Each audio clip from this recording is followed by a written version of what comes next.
தேவன் ஒரு பெரிய நோக்கத்தை வைத்திருக்கிறார் ஒவ்வொருடைய வாழ்க்கைக்கும்.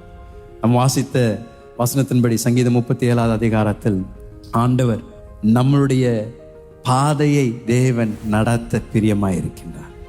நீதிமானுடைய பாதையை தேவன் மிக கருசனையாக வழி நடத்துகின்ற தேவனாய் இருக்கின்றார். நீங்கள் இப்பொழுது இருக்கின்ற இடம் தேவனால் அனுமதிக்கப்பட்டிருக்கின்ற ஒரு இடம். நீங்கள் இப்பொழுது இருக்கின்ற அந்த ஸ்தலம் ஆண்டவர் இப்பொழுது உங்கள் வாழ்க்கை கட்டத்தில் அதை அனுமதிச்சிருக்கிறார். ஏன்னா நீங்க விசுவாசமாக எந்த இடத்தில் தேவன் உங்களை வைத்திருக்கின்றாரோ அந்த இடத்தில் உண்மையாக இருங்கள், உத்தரவாதமாக இருங்கள். அந்த இடத்துல சோர்ந்து போயிடாதீங்க. என்ன நடந்தாலும் உங்களுக்குள்ள உறுதியான ஒரு நம்பிக்கை இருக்கணும்.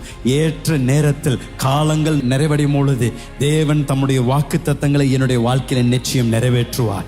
தேவன் என்னுடைய வாழ்க்கையில இப்பொழுது ஒருவேளை நான் இருக்கின்ற இடம் நெருக்கத்தின் இடமா இருக்கலாம், அவமானத்தின் இடமா இருக்கலாம், நிந்தனையின் இடமா இருக்கலாம்.